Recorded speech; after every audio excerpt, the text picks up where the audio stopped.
સંતોના સંગમાં. અત્યારે આ કાયા જે અહીં બેઠી છે ને એ નિર્મળ થઈને બેઠી, એનામ કોઈ જાતનો મળ નહીં, એનામ કોઈ જાતનો વિકાર નહીં હોય.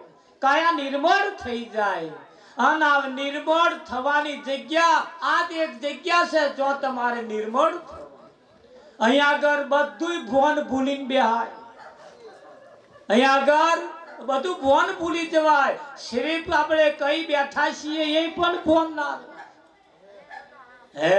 અને જાઓ કદાચ કોઈ મોટું મંદિર હોય એની મય તમે જાઓ અને જયા આમ દર્શન કર્યા કે નહીં, તરત આપણે પેલા કહે હેડો હેડો લ્યો, હેડો હેડો લ્યો, ગાડી ઉપડી જશે, હેડો લ્યો, હેડો ઘેર વહેલું હેડે પોકાય. જો સેજ વારમાં ઓનું મન ઘેર આવી જાય કે ના આવી જાય. અહીંયા આગળ કાયા નિર્મળ થઈ જાય અને 68 તીર્થની યાત્રા થાય. કેટલી થાય? 68 તીર્થની એક સાધે સબ સદાય. અહીં જેને કહ્યું છે ને એ તો કાળીદાસ મહારાજે ચાખીને કહ્યું હે કે નહીં કહ્યું. અને ચાખ્યા વગરની રસોઈમાં કદાચ મીઠું વધારે હોય કાં તો મીઠું ઓછું હોય એટલે એવા પાછા ચાખીને આપણને આલે છે. એમને માલતો કે મારા વાળાને કદાચ મીઠું ઓછું પડે તો એટલે છે આમ અડાડી દો કે ના ડારે. માં જેવા માં, ધર્મપત્ની જેવા પત્ની તો ચાખ્યા વગર રહોડો નાલતો હોય તો સંતોષું ચાખ્યા વગર આલે. પણ એ વાત ઉપર આપણને પ્રતીત થઈ જાય તો, અને જેને પ્રતીત થઈ જાય ને એ પછી કહે ભટકવાનું એને ના રે બસ. પછી તો એ તમામ સદગુરુના શરણમાં એને લાગી જાય બધું. હા, અને એટલે કહ્યું છે સદગુરુ સાચા મળ્યા તે જાણ શીશ તો બાળે બધે ભગવાન, શીશ તો બાળે બધે ભગવાન. સદગુરુ સાચા મળ્યા તે જાણજો રે. શીશ તો બાળે બધે ભગવાન, શીશ તો બાળે બધે ભગવાન. સદગુરુ સાચા મળ્યા તે જાણજો રે. અહીંયા શબ્દ તરફ ધ્યાન રાખવાનું. શબ્દ શું કહેવા માંગે મહારાજ કેવા છે એ જોવા જેવું નથી. કયા ગામના છે, કયા તાલુકાના છે, કઈ નાતના છે એમાં પડવા જેવું નથી. એ કહેવા શું માંગે એમના શબ્દો કેવા. હે મધ વેચવા વાળી આવે, મધ લઈ લો, મધ લઈ લો, મધ લઈ લો. પણ ઘણા ખરા મધ લેવા વાળા એના હાલ હવાલ જોવે કે ફાટલો તૂટલો લુગડો પહેર્યો, આ નયા વગરની હોય એવી બરી નયા વગરનો હશે, લુગડો હારો નહીં પહેરો તો આપણે શું એનું મધ કેવું છે એ જોઈ લેવા. પણ આ મધ લેવા વાળો ઓધા ખોંચા નયો નહીં આવો છે, કઈ નાતનો છે એટલે પડી બે એમનું મધ લઈ લે. મધ શું લેવાનું? મધ જો પણ ચોખ્ખું છે કેમ એ તપાસ કરવાની. ખરું કે નહીં? એટલે કહ્યું શીશ તો પાડે બધે ભગવાન, શીશ તો પાડે બધે ભગવાન. સદગુરુ સાચા મળ્યા તે જાણજો રે. શીશ તો પાડે બધે ભગવાન, શીશ તો પાડે બધે ભગવાન. સદગુરુ સાચા મળ્યા તે જાણજો રે. અનંતી તૃષ્ણાઓ તેની દૂર રે, અનંતી તૃષ્ણા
સદગુરુ સાચા મળ્યા તે જાણજો, શીશ તો ભાડે બધે.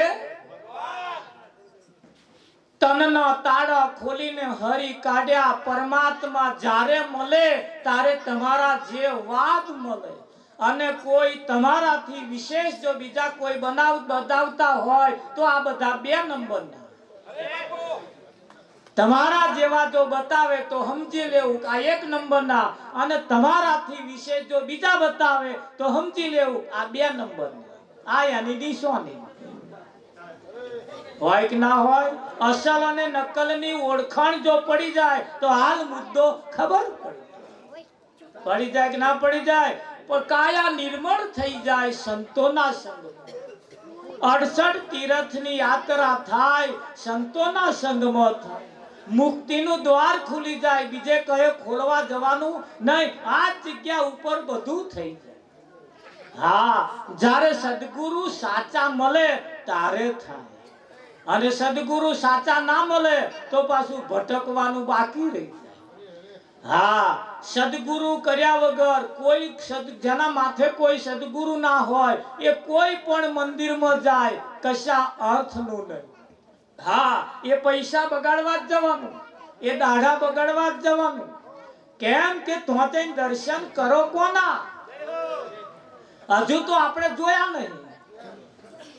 હે, આપણી દીકરીનું સપણ કર્યું હોય 20 વર્ષની ઉંમરે મુરત્યો ગમી જાય. હે, મુરત્યો ગમી જાય એટલે પછી હાય હાલો ચાલુ થાય કે ના થાય? આપાહી ફોન પેલપા જાય ને પેલપાઈ ફોન આપા જાય. બસ એક જ વાત, ખાધું બકા? થાય કે ના થાય? આ 20 વર્ષની દીકરીઓએ નક્કી કરી લીધા તાર હાય હાલો ચાલુ કર્યા, અને 80 થયો હજુ નક્કી કર્યા વગર જ હાય હાલો ચાલે છે. કોને થાય છે? એટલે પેલા નક્કી કરવા પડે. અને નક્કી કર્યા વગર જો આ જગતની અંદર લોકો દર્શન કરવા જાય મંદિરમાં તે આંખો બંધ કરીને ઉભો રહે. આ આંખો બંધ કરવાની ખુલ્લી રાખવાની. તો આંખો બંધ કરવાથી શું દેખાય અને ખુલ્લી રાખવાથી શું દેખાય? આ આંખો બંધ કરવાથી દેખાય. અને એ તો આજે નહીં, એકદમ બંધ થવાની જ છે. જેદાર જોજનતા જે જોવું હોય. પણ આજે ખુલ્લી રાખ અને ખુલ્લી દ્રષ્ટિએ જોઈ લે. અને એ જોયા પછી કોઈ એવું નક્કી કર્યા પછી એ ગમે તો જાય. પછી એ ગમે તો જાય. પણ મુલ્લા નસરુદ્દીને ઘોડું રાખતા હતા.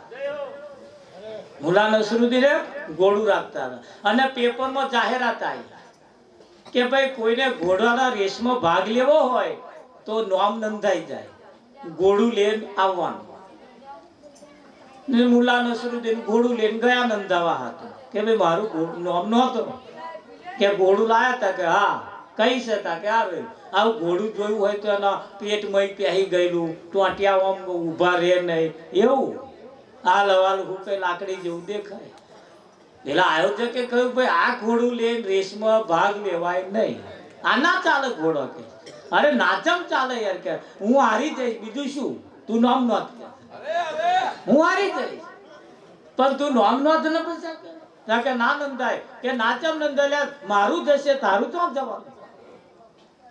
આવી બધી માથા કૂટાલે. પેલો લમણા લેતા હતા એટલે હરે કે હાર જાવતા કે નોંધ્યું કે નોંધી આવા ઘોડું લઈને સીધા પશુ દવાખાને ગયા. પશુ દવાખાને જઈને કહ્યું કે ભાઈ ડોક્ટર સાહેબ કે હા આ ઘોડું મળદાલ છે પણ ડોટ મેલે એવું કોઈ દવા ખરી? તા કે હા. કેવી દવા? કે આ 25 રૂપિયાની કેપ્સ્યુલ છે અને તમે ખવડાવો એટલે 1 કલાકે 25 કિલોમીટર કાપે. ધોન રાખજો આમાં આપણો નંબર ના આવી જાય. 1 કલાકે 25 કિલોમીટર. થાય હા વારો પડે કે બીજી કોઈ? થાય કે હા 50 રૂપિયાની. એ ખાય એટલે 1 કલાકે 50 કિલોમીટર કાપે. એ વારો પડે કે બોધી પછી બીજી છે? થાય કે હા આ 75 રૂપિયાની. 1 કલાકે 75 કલાકે કાપે. બે ચોથી દવા ખાઈ? થાય કે હા છેલ્લામાં છેલ્લી લાસ્ટ એન્ડ ફાઇનલ 100 રૂપિયાની ગોળી ખાય એટલે 100 કિલોમીટરની ઝડપે ના. 4 ગોળીઓ લઈને મુલ્લા નસરુદ્દીન ઘેર આયા. લાઈન પછી હતી જ્યારે પેલું રેસમાં જવાનું થયું. સવારમાં રેસના પાટા ઉપર જઈને બધા ઘોડા લઈને ઉભા રહ્યા. નસરુદ્દીને ઉભા રહ્યા. પીહુડી વાગીને દોટ પેન ઘોડું પેન જઈને બેહી. એટલે નસરુદ્દીને 25 રૂપિયાની ગોળી માર્યો ફાકો, ઘોડાને ખવડાવી. આંધું ઊભું થઈને નાઠું મારું પેલો અમને અડધે આગળ જાય તો અનું અડધે રહી ગયું. સાઈડ કાપે નહીં એટલે 50 રૂપિયાની ગોળી ચાલુ ખવડાવી દીધી. અને જે નાઠું 50 કિલોમીટરની ઝડપે ભાઈ આગળ જે ઘોડો જાય એના પાછલા પગે અડું અડું અડું અડું ખરી લેલો. હજુ શેક જરૂર છે. હા, 70-75 રૂપિયાની ગોળી કાઢીને માર્યો ફાકો. અને જે કદી ઘોડાએ ગોળી ખાધીને પ્રતાપ માર્યો હાથકો, મુલા નસરુદ્દીન પડી.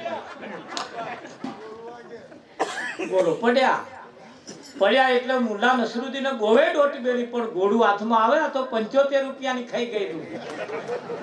મુલા નસરુદ્દીને વિચાર કર્યો ઘોડું તો આના ઉપર તો અસવાર તો કરવું જ પડશે, નહીં તારા જીતાશે નહીં. અને હવે બહુ બાકી રહ્યું. મુલ્લા નસરુદ્દીને 100 રૂપિયાની ગોળી ખાઈ નાખી. ઘોડાને ખવડાવવાની પડી મેરી, ઘોડો પકડવાનો પડ્યો. એ 100 રૂપિયાની ગોળી ખાધી. અને જે નાઠા છે હજુ જંપીને બેસતા નહીં. બોલો, ઉગમણા જયા પાછા આઈને ઘેર આઈને પાછા આથમણા જાય. એ લક્ઝરીઓ ભરી નાહા નાશ. આ 100 રૂપિયાની ગોળી ખાઈ ગયા. તારના જમ્પિંગ બેહે એનો પાવર જ્યારે ઘટશે તાર આવ્યા એઠા બેસે. અને જ્યારે પાવર ઘટશે એઠા બેસે તાર બહુ મોડું થઈ ગયું હશે. માથાના વાર હોત પણ ધોરા થઈ ગયા છે. રોમ બોલવા જશે તા આમ બોલાશે. અને આંખે દેખાતું ઓછું થઈ જશે. હા, તાર ઢેચણ દુખશે, કેડો દુખશે, લબકાર મારશે આમાં લબક લબક. હવે તો ઊંઘે આવતી નહીં, પણ તાર બહુ મોડું થઈ ગયું. એટલે સંતોએ કહ્યું છે 68 તીર્થની યાત્રા આ જ જગ્યાએ થઈ જાય.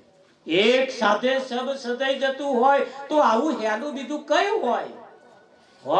પણ આ જીવ એવો હરામખોર છે ને, એને હેડવાની બહુ આદત પડી ગઈ છે. સહેજે 2 કિલોમીટર 4 કિલોમીટર ના હેડે ને તો એને જંપવારો ના હોય. પેલા અમને સરસ નજીક લાવી આવ્યું છે, નજીક. હા, પણ હજુ નજીકમાં એનું મન માનતો. અને એટલે જ સંતોએ કહ્યું છે હરેક મારી સૈયર આવતા સંતોના લેજો વારણા, મનડો મને તો ભક્તિ વર્ગી. આ બધાય ખેલ મનને મનાવવા માટે જ છે. હા, અઢળક સંપત્તિ છે પણ મન માનતું નથી. હા, મન નહીં માનતું એની માથાકૂટ છે. બધાએ કહ્યું મનને મનાવો, મનને. અને મન માને તો કથરોટમાં ગંગા. મન ચંગા તો કથરોટમાં જ ગંગા તારી નજીક છે. પણ મન માને તો ને, અહીં માનતો નહીં. શું નહીં માનતું? હા, કે રવા દો ને કે આટલું બધું કર્યું પણ કે હજુ મારું મન માનતું નથી.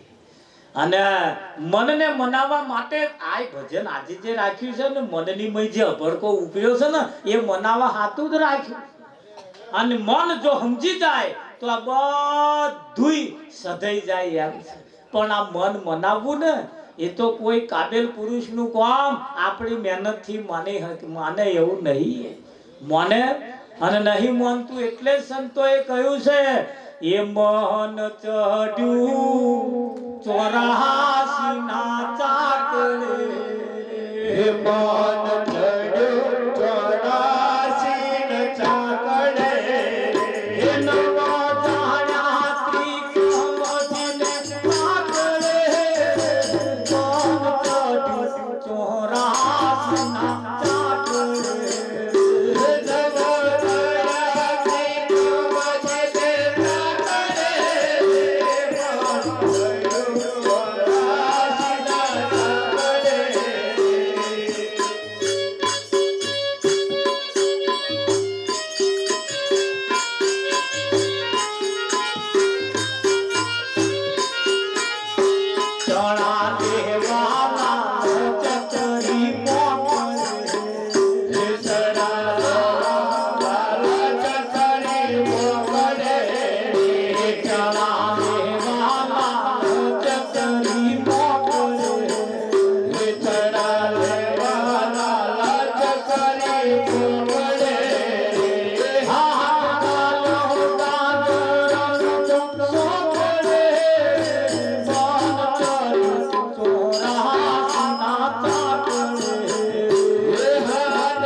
આપણે મોબાઈલ ની અંદર બધું સાંભળીએ છીએ નથી સાંભળતા એવું ને બધા હોંપરી ઘણા ખરા કે અમે રાતે ઊંઘી જઈએ ને તે મોબાઈલ માં હોંભળતા અમે ઊંઘી જઈએ તે અમે એમની આલા ગાતા હોય એવું લાગે એટલે ઊંઘી જાય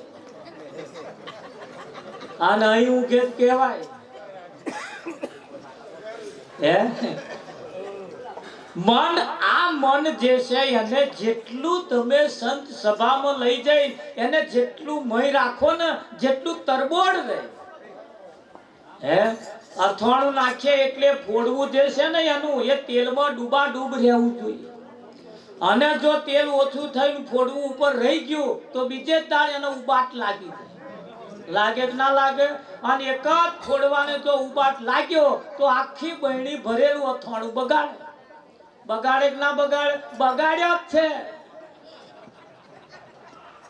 કે નહીં બગાડ્યો હવે તપાસ કરો આજે બહાર રહી ગયા ને એમણે જ અથાણો બગાડ્યો મય બચારો સરસ ગળા ડૂબ હતો જે પેલા મય હતો એમને પેલા 12 વાળાએ બગાડી એટલે તેલની અંદર ડૂબાડૂબ જેટલું સત્સંગમાં ભજનમાં સભાની અંદર જેટલું ડૂબાડૂબ રહે ને એટલું તે તાજું રહે એવું છે કેવું છે હા જ્ઞાન તમારી પાસે બહુ હોય જ્ઞાન બહુ હોય બધી તમારી પાસે માહિતી હોય બધી માહિતી હોય પણ મન જ જો અનિમય ના રહેતું હોય બધી માહિતી કરવાનું શું હે હા કલેક્ટર હોય કલેક્ટર એ કલેક્ટરને બેલ મારે પાણી આવે બેલ મારે નાસ્તો આવે બેલ મારે જમવાનું આવે બેલ મારે પૈસા થપ્પી આવે કે ના આવે આવે બધું બેઠે બેઠે પેલી ખુરશી હોય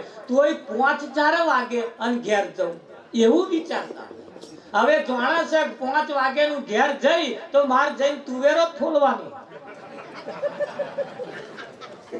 પેલો હાલવાનો જ છે કેલો બા આયા તાર વેલા હેલો તુવેરો ફોલો બેઠા હે પણ આટલી જફા હોવા છતાં એ જાણે છે કે અહીં આગળ જો રહીશ ને તો અહીં આમ મન ખરાબ થઈ જશે પાછું એટલે એને ઘેર જો સુધી ના જાય તો સુધી આ એને સંતોષ થાય એવો નથી એટલે સંતો પહેલા જ તમને ઘેર લઈ જવામાં કે તું ગમે તો ગયો હોય તું ઘેર આવી જા પેપરમાં જાહેરાત આવે એમના વાળા તું જો હોય તો તારે મમ્મી તને યાદ કરે છે તારા પપ્પા તને બહુ ખોરે છે તારી બેન તારું નામ લઈ લઈને રડીને એની આંખો ફૂલી ગઈ છે તું ગમે તો હોય ઘેર આવી જા પણ આ જાહેરાતો વાંચે તારે આવે ને વાંચે આવે જાહેરાત પણ એવા નાઠા છે તો શું કરાવે જમનો ઘેર આવે એમ એટલે તને એ નીચે એવું લખે છે તને કોઈ કશું નહીં કે